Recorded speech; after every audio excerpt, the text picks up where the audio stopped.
Hai, salam sejahtera. Ini adalah contoh penulisan bisnes modul Canvas ataupun dikenali sebagai BMC untuk homestay.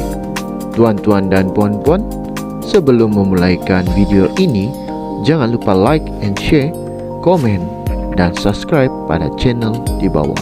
Sekian dan terima kasih. Hah? BMC? Boleh makan ke itu?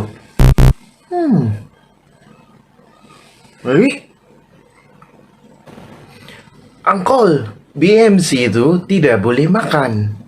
Mari sini, saya tunjuk Uncle apa itu BMC. Hai, sebelum saya memberitahu apa itu BMC, izinkan saya memperkenalkan diri saya.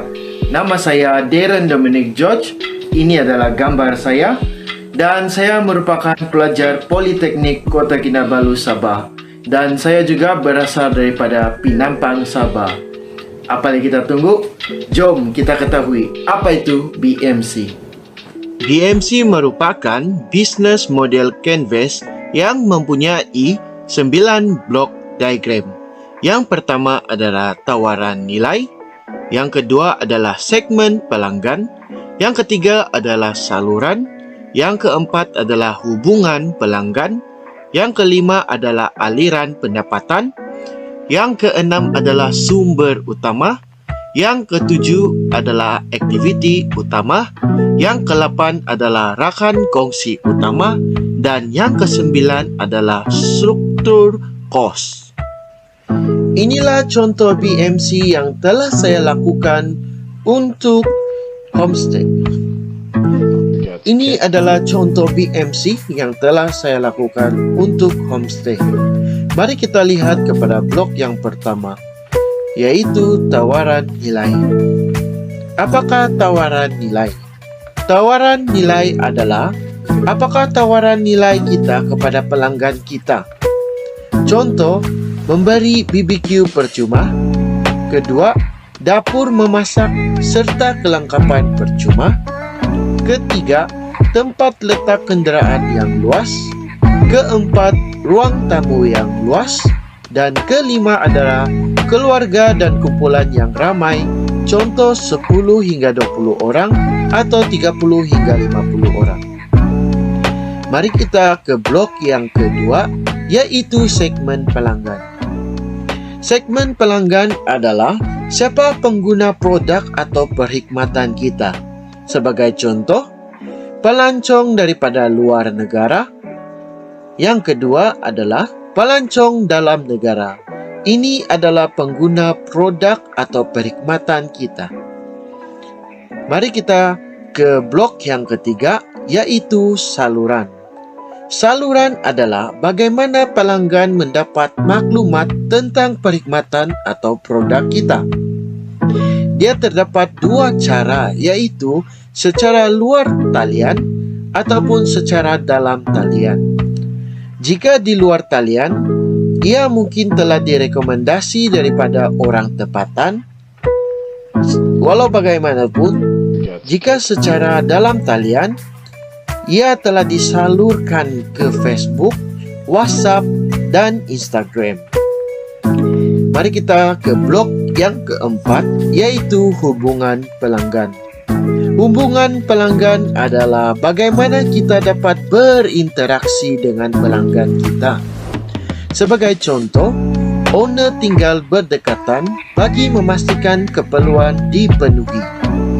Yang kedua, memberikan diskaun untuk penginapan lebih 2 malam.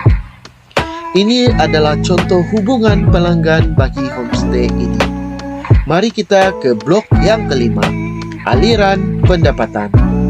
Aliran pendapatan adalah bagaimana perniagaan kita menjana pendapatan, yaitu dengan dua cara.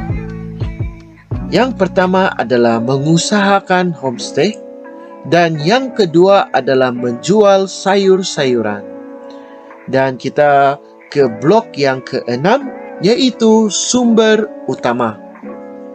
Sumber utama adalah apakah sumber utama yang diperlukan oleh perniagaan untuk menghasilkan nilai yang ditawarkan. Sebagai contoh, hasil perusahaan adik-beradik, kaki tangan, tukang cuci sambilan, agen pemasaran. Kita ke blok yang ke-7, yaitu aktiviti utama. Aktiviti utama adalah apakah aktiviti utama yang perlu untuk menyampaikan tawaran nilai. Sebagai contoh, mengambil tempahan, membuat jualan, membuat penyelenggaraan, membuat pembersihan dan sanitasi, dan mengambil video dan gambar. Inilah aktiviti utama yang dilakukan untuk homestay ini. Mari kita ke blok yang ke-8, yaitu rakan kongsi utama. Apakah rakan kongsi utama? Rakan kongsi utama adalah siapakah rakan utama perniagaan kita. Sebagai contoh, syarikat kereta sewa di Kota Kinabalu, contoh bas pesiaran.